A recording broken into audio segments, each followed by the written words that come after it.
Good morning. Welcome to the Mayor's News Conference. We have a packed agenda today and a packed room actually as well. For this week, we are going to be focusing on the following announcements. A grant from Hammett Health Foundation for Mideo, a gift from UPMC Hammett for the Erie Police Department, the Bayhawks Project Hope Initiative, online processes using the City Grows platform, the Highmark Caring Place Children's Grief Awareness Day, an organization that's near and dear to my heart, and No Shave November and the Police Athletic League. And now I'll turn it over to the mayor.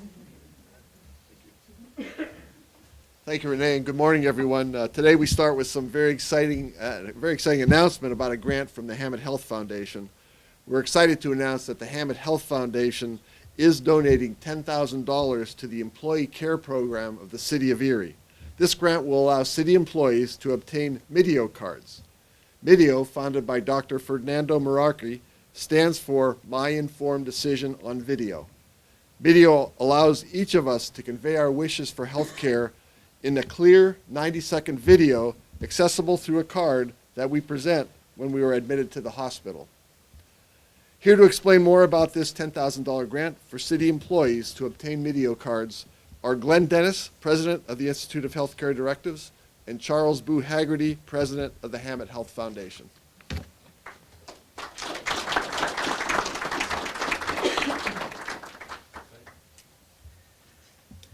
Good morning. We are so excited to have the opportunity to be part of this partnership. The ongoing commitment from the mayor of being able to offer the city of employees this kind of healthcare benefit with a Mideo card. And certainly with Boo Haggerty and the Hammett Health Foundation is extremely beneficial, and thank you so much for the contribution. We look at the Mideo card to be something that's with each of us every day, 24 hours a day, 7 days a week, 365 days a year. As life happens, medical events happen, and so the Mideo card allows you to have a voice. Whenever you're traveling, you're going to have a medical event. You now have a physician that understands exactly, within a few seconds, what your wishes are. How do you want to be treated? So it's for young, it's for old, but life happens. So I like to look at it as an insurance policy. So we're excited to work with the city and with the Hammett Health Foundation, and on behalf of the Mideo card team and the Ben Franklin Technology Group, we look forward to meeting everybody and really improving the quality of life. Thank you. So little did I know, I'm Boo Haggerty from the Hammett Health Foundation. Oh, sorry. Well, they don't care. The media doesn't care what I say. So little did I know when I got this really cool pen with a light on it, it was going to cost $10,000. But that's perfectly fine. So we are very happy at the Hammett Health Foundation to present a check to the mayor and to the city of Erie for $10,000. This will allow employees to have access to this great service, to have the Mideo card. And it's something that we do with great pleasure and take great pride in all the work that all of you in the city of Erie as employees do. You are certainly in a vocation, and you take care of our city in many different ways. And Mayor, thank you for what you're doing, and this is our pleasure to give this to you today. Thank you, Boo. We really appreciate this. Okay, Thanks it's our very pleasure. much. Thank you very much. That's it.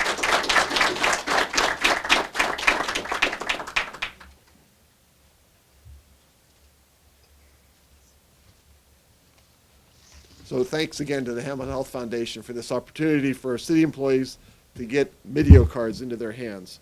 I know that when I went to get my Mideo card, it was a very easy experience. It took only about a half an hour. Dr. Meraki really walks you through the process, and I encourage all city employees to record your video message and clearly state how you want your care handled in an emergency situation where you are unable to direct your own care. This ensures your care will be handled as you want it to be. Second today, UPMC Hammett will make a presentation to the Erie Police Department that will save lives here in Erie. I invite Dr. Jason Chenault, Director of Emergency Services at UPMC Hammett, and Police Chief Dan Spizzarni to join me at the podium at this time.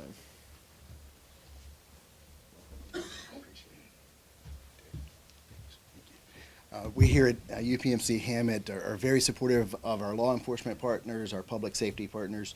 We definitely understand the importance of some of the initiatives that we've rolled out.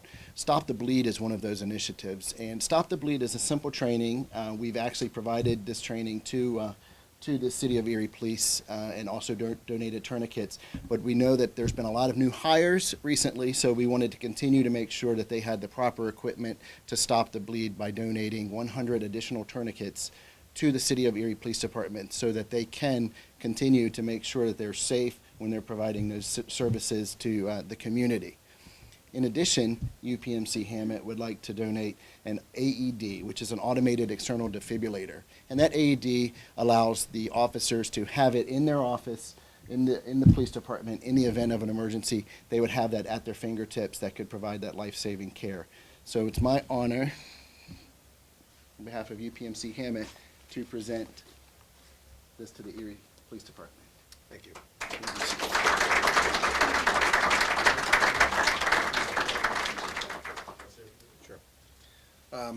Thank you to Hammett for the donations. This is wonderful. The police department is open 24 hours. We've constantly have citizens in and out of the department in the middle of the night, during the day, many people, and to have this available to the officers. When seconds count, you know, we can radio and call for help, but it's going to be a few minutes before that ambulance gets here. And this is a great tool that our officers have been, you know, trained on, just like the tourniquets. It's an extra safety thing. When we go on calls, we don't know if we're going to come upon a tragic accident or somebody's, you know, has a traumatic injury that we can possibly stop the bleed before that ambulance gets there. Whether it's a victim of an assault that's been stabbed in the arm or shot in the leg, you know, or, you know, God forbid it's one of the officers themselves. These tools have been proven to save lives. We've seen countless videos of incidents across the country where, you know, officers have been able to use it and save lives. So we thank Hammett very much. Thank you.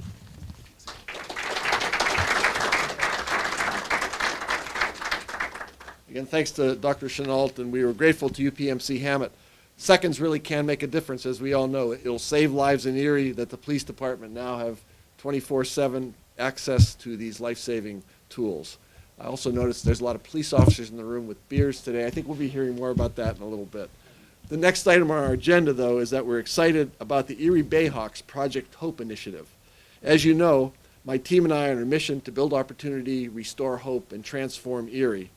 As I went door to door on the East Bayfront talking to residents in July this year, I reached two conclusions.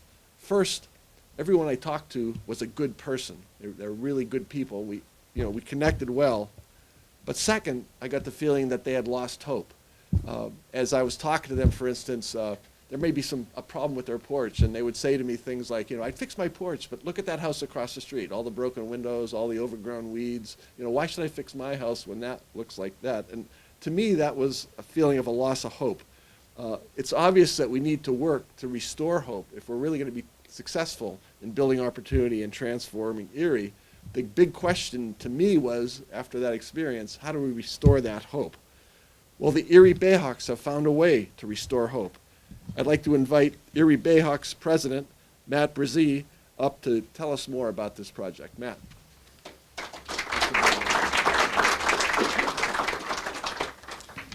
Thank you, Mr. Mayor, and the administration for having us today. I'm here really on behalf of the Bayhawks organization, but it's certainly been a very collaborative effort over the last several months, talking with people, local leaders, members of the administration about taking our role as a local sports team very seriously and our social responsibility for how can we help.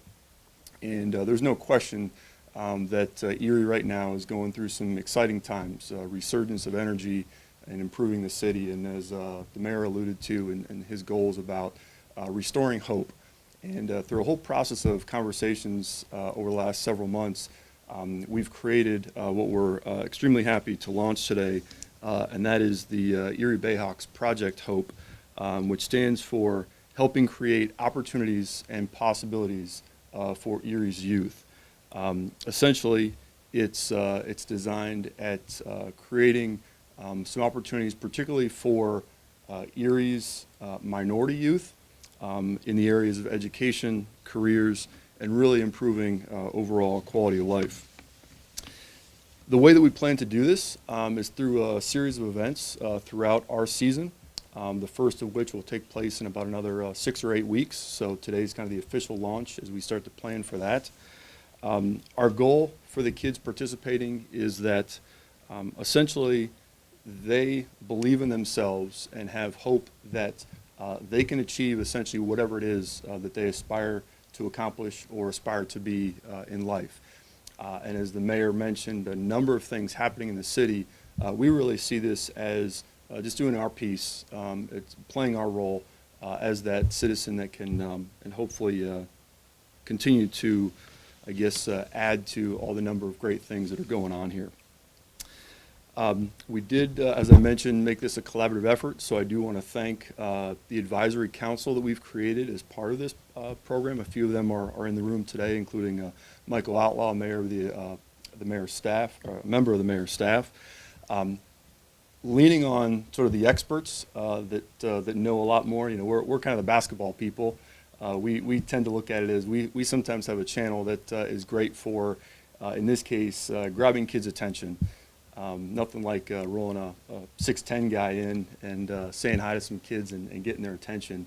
But really became how do we use the Bayhawks resources then to reach kids? Who are the kids? You know, we can't touch them all, but who are the ones we can impact the most? So what we've identified is this first year, the goal is to include as many as 100 seventh graders within the inner city to participate in the program. Some of the activities that we have planned, our first is going to be, we call a Kids and Community Leaders Meet and Greet. It's going to take place at a game, I believe, in early January. And really the impetus of that program is allowing these kids to see faces like your own, have a chance to say hello, have a chance to meet them, and understand that they too can be in our shoes someday, regardless of their current situation or their background. So we're looking forward to the meet and greet kind of being the official first event of Project Hope. After that, we hope that some of those same adults and professionals that attend that event will also host some of the children at workplace visits or for job shadows. We plan to do some college visits with the same kids. And then later on in the season, they're going to have an opportunity to participate in our Martin Luther King game celebration that will take place on January 19th. And there'll be a number of other details yet to be announced for that at a later date. And then finally, later in the year, they will have an opportunity to play some basketball on the court at Erie Insurance Arena, but it also will be included as a message from some of our players, our coaching staff, and again, just continuing to improve their quality of life and provide opportunities for them that they might not otherwise have. So we're really looking forward to getting this off the ground. Again, we appreciate the mayor's support, the administration's support, all the work of the advisory council to bring us to this point to get it off the ground. We're really looking forward to these first couple of events and building on that success. And certainly we are excited. We're excited about Erie's future. We're excited about the Bayhawks' future, which we get to look forward to, that we hope over the next few years as the Bayhawks remain, this program will be here to stay as well. And we look on building upon that after this season and for years to come. So, thank you.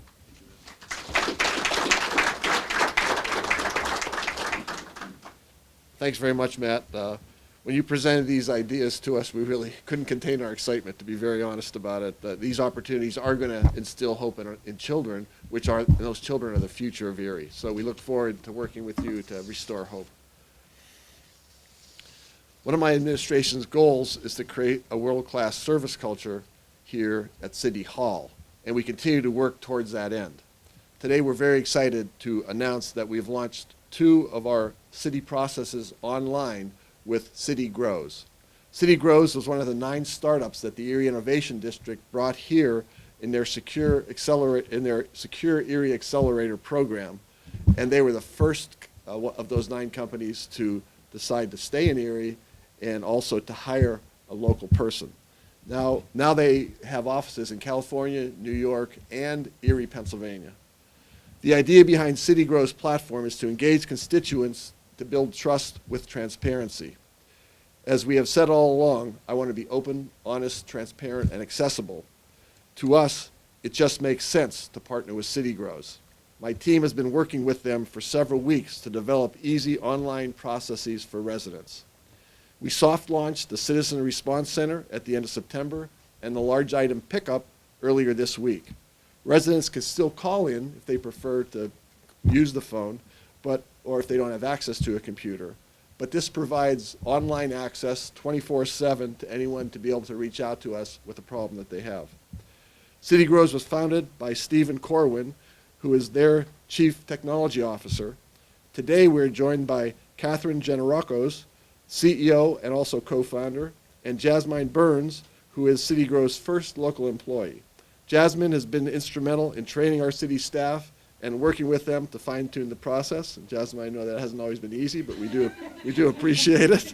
I'd like to invite Catherine and Jasmine to come up and tell us more about City Grows. Thank you. We're really happy to be here and share what we're doing, but I really want to emphasize that it's actually the staff at the city that's moving these processes forward. We built a platform that allows city employees to set up, configure, and manage digital services themselves without having to rely on, calling the IT department or a company. Like, we just make a platform and they're doing the whole thing. So the large item collection program is up and running. You can actually access it from your phone 24/7.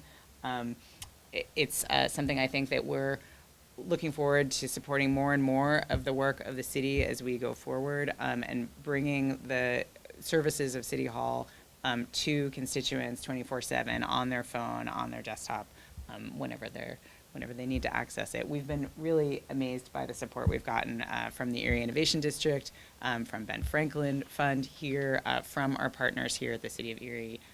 Jasmine's been doing great work, and as we like to say, we're a tri-coastal company now: New York, California, and Erie, and we're really happy to be growing our presence here and to be helping the city do more and more, hopefully going forward. So thank you so much. Large item collection program is up and running. I think we've already gotten 13 requests even before it was publicly announced, so there's an appetite for it. I would encourage folks to, everything from City Grows can be accessed through the city website, and is as easy to use as anything else that you do online. And that's our goal, to make city services as accessible to everything else you're used to doing online. So thank you so much for the opportunity to continue to work with your staff, and we look forward to doing more. Jess. Thanks. And thanks to Jasmine. We're really, I can say to other companies, if you're looking to hire in Erie, because the quality of folks here is amazing. So thank you.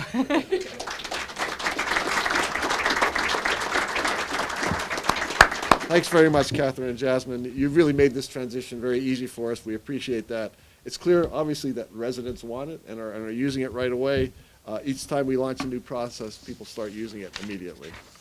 I also want to add that City Grows has done all this work at no cost at all to the city.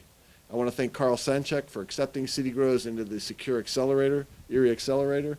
If it hadn't been for that, it's likely we never would have made this connection. And what we talked about today is only the beginning. There are other city services that we're working on with City Grows to put online, and we'll keep you posted as we progress with that. Next, today is the 10th anniversary for Highmark's Caring Place Children's Grief Awareness Day, which is today. This international movement started in Erie 10 years ago. On this day, we ask people to support grieving children by wearing blue, and you see a lot of blue in the room here today. I'd like to invite Christy Nosich from the Caring Place to come up and explain what they do and why. Christy will also be joined by Giovanna Graham, a mom who is here to share her experience. Christy?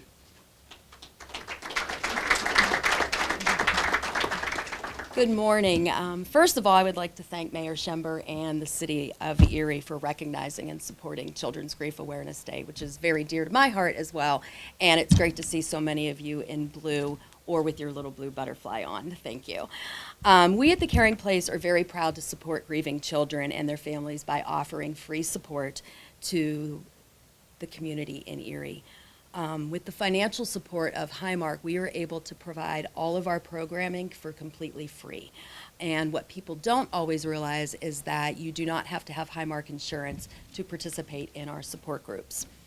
What we know now is that 1 in 5 children will experience the death of someone close to them before they graduate high school. And 1 in 20 will experience the death of a parent. When you think about those statistics and think about your children and your own families, those numbers are staggering. We also know that many people do not realize the impact that that death has on children. Many times they're the forgotten mourners, and people believe that they're okay because they're not expressing themselves. But what we know at the Caring Place is different.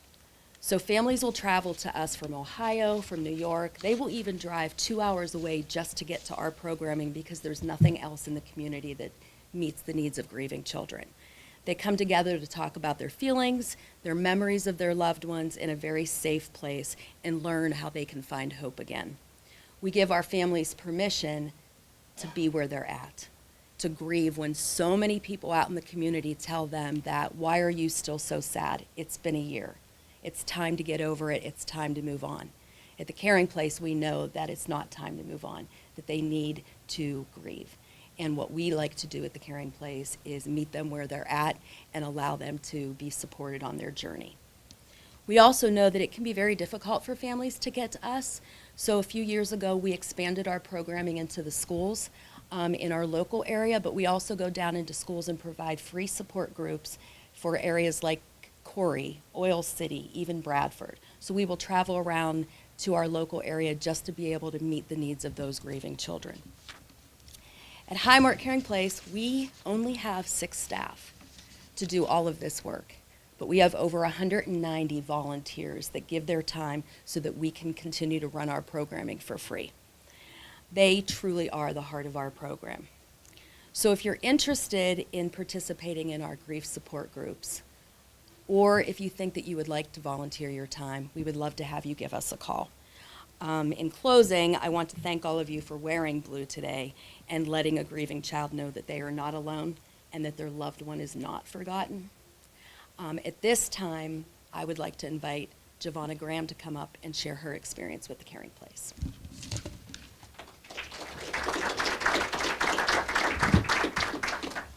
Oh, wow. Good morning, everybody. About 3 years ago, I lost my husband to congestional heart failure. We have 3 children. At that time, they were 9, 15, and 19. And as the mom, you know, it was scary. Didn't know what to do with all this. But I went to my kids and I said, "Are you guys okay?" And they said, "Yeah, Mom, we got this. You know, we got it." And I'm thinking, okay, we got it, you know. And I started noticing that they started acting a little different, a little weird. And I come from the generation where you just pray about it and you keep moving, you know. You don't talk about it, you keep it moving. Well, with this generation, you can't do that. These kids, they need it. And I didn't understand how much they did need. Well, my middle son, Xavier, was going to school, and I would see him walk to school, but he wasn't going to school. He was going down to the lake and going fishing. And I didn't know this until I got a letter in the mail that he had missed 89 days. So we had to go to Judge Sue Mack. And Judge Sue Mack said, "Giovanna and Xavier, you go into the Caring Place." I'm like, oh, Lord, what is this? And when I got there, it was the best thing for him. The Caring Place is a loving place where you can go and you are at home. They're loving and they're kind. And we all were in a dark place. Because when you lose someone, you're in a dark place. And you don't think that you are, but you are. And the Caring Place was that light, that guiding light that led us back to dealing with this every day and being normal again. And Xavier got his act together. He started going back to school, and I can proudly say he graduated, and he's a freshman in college. So I thank God for the Caring Place. You know, it was a blessing for him and my 2 other children. And to if you know anyone who's going through this or need an outlet, the Caring Place is a place where you can just go and be yourself. It's warm, it's inviting, they're wonderful. They will go over and beyond for you. And I just thank God for them. And I appreciate you all wearing your blue, because my daughter got up this morning. She's like, Mom, there's so many people in blue today. I mean, they care about me. And that means a lot, because when it's only one parent, it's a heavy load, y'all. So thank you all for helping me today and making my load lighter by wearing your blue. Thank you.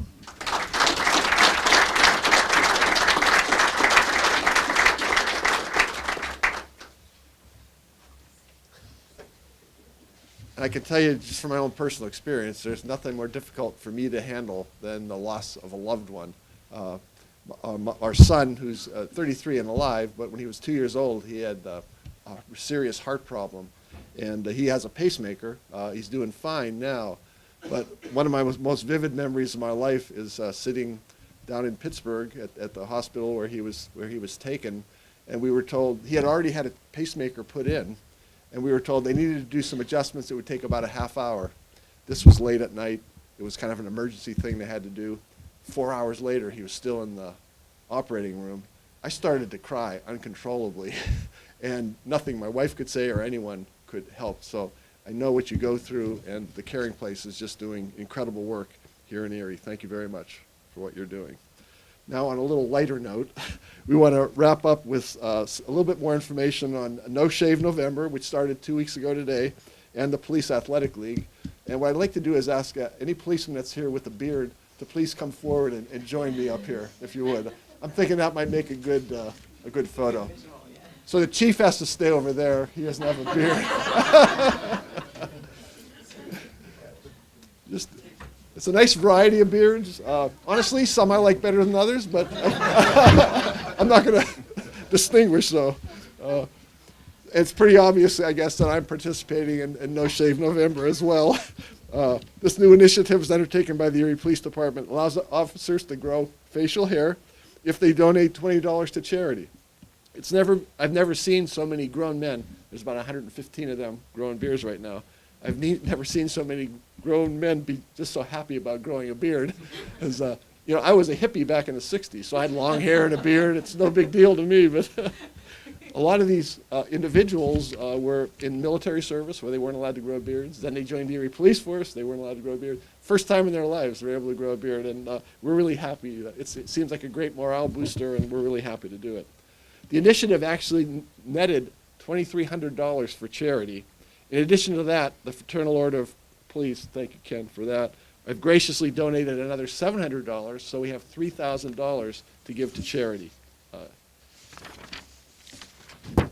So I'd like to invite Michael Ridrick, who is the Director of Public Relations for Shriners Hospital for Children, and Sergeant Lennox, who's already up here, to join us.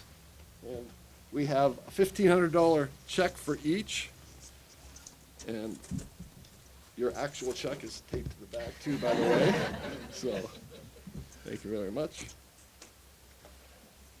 Thank you, Sergeant Lennox.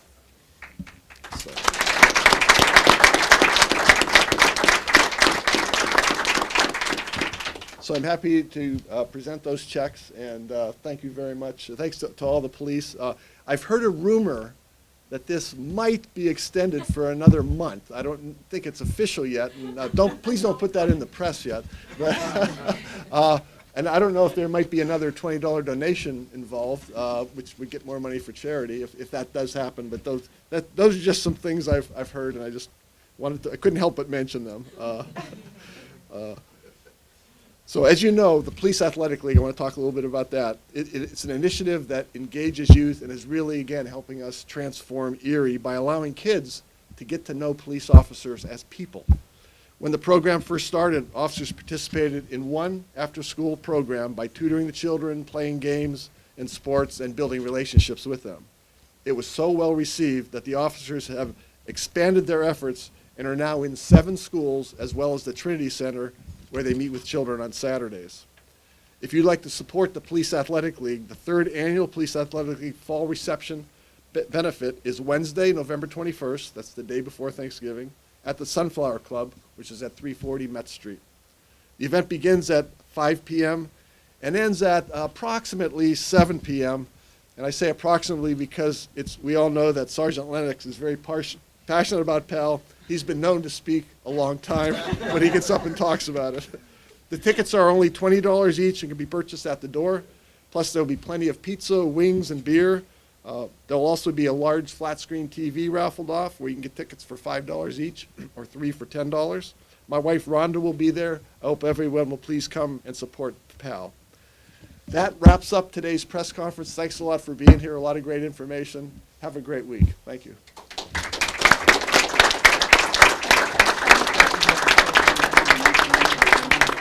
You can vote on the beers you like best too. Thanks, Mayor.